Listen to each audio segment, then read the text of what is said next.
Welcome back to Mastering MHA MBA. This is Chapter 2, where we trace where modern management actually came from. In Part 1, we meet the classical school, the thinkers who first turned managing into a science. Management is not new. People organized labor to build the pyramids, run the Roman Empire, and power the Industrial Revolution. But around 1900, a group of thinkers tried something different. They studied management systematically.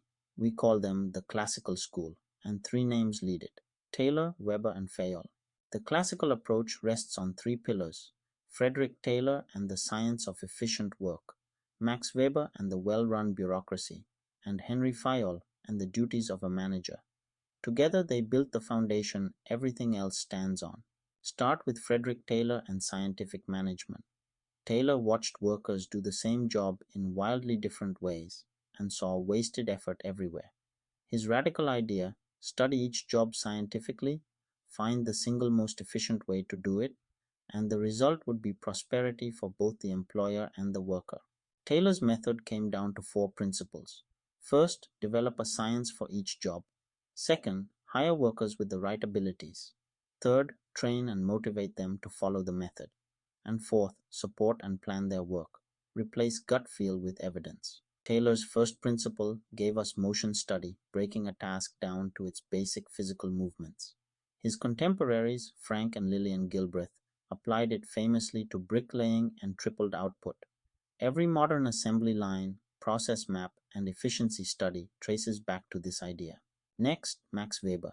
Weber was frustrated that people held power because of social status, not ability. His answer was the bureaucracy, a word that once meant something good: a rational organization run on logic, order, and legitimate authority, where you advance on merit, not on who you know. Efficient and fair, in theory.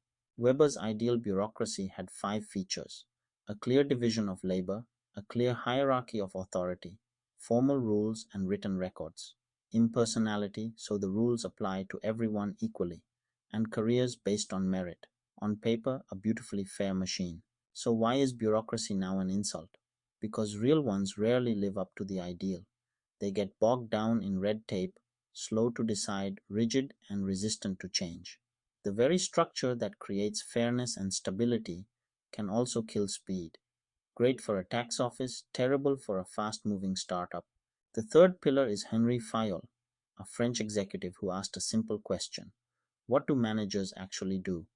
His answer in 1916 was five duties: plan ahead, organize resources, command, coordinate, and control. Sound familiar? It is the direct ancestor of the plan, organize, lead, and control we use today.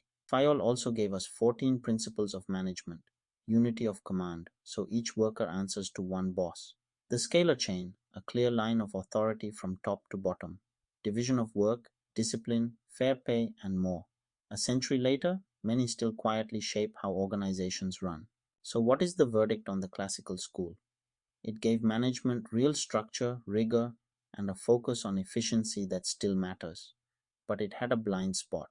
It treated people almost like parts in a machine, ignoring emotions, motivation, and social needs. That gap is exactly what the next school set out to fix. And here is the twist: Taylor never went away. Today, scholars call algorithmic management digital Taylorism. Amazon uses wearables to track workers' movements, and AI scores productivity in real time. The stopwatch simply became the algorithm, which is why the European Union's AI Act now labels workplace AI high risk. Let us recap the classical school. Taylor studied the job to maximize efficiency. Weber designed the fair, rule based bureaucracy, and Fayol defined the duties and principles of the manager. Their shared belief: get the structure right, and performance follows. This builds on our chapter notes from Schermerhorn and Bachrach's Exploring Management, 7th edition, drawing on the original work of Taylor, Weber, Fayol, and the Gilbreths, updated with current research on algorithmic management. We always show you the sources. The classical school got the structure right, but forgot the human being. In part 2, we meet the thinkers who put people back at the center, from Mary Parker Follett to Maslow and McGregor. If this is helping, subscribe, and we will see you there.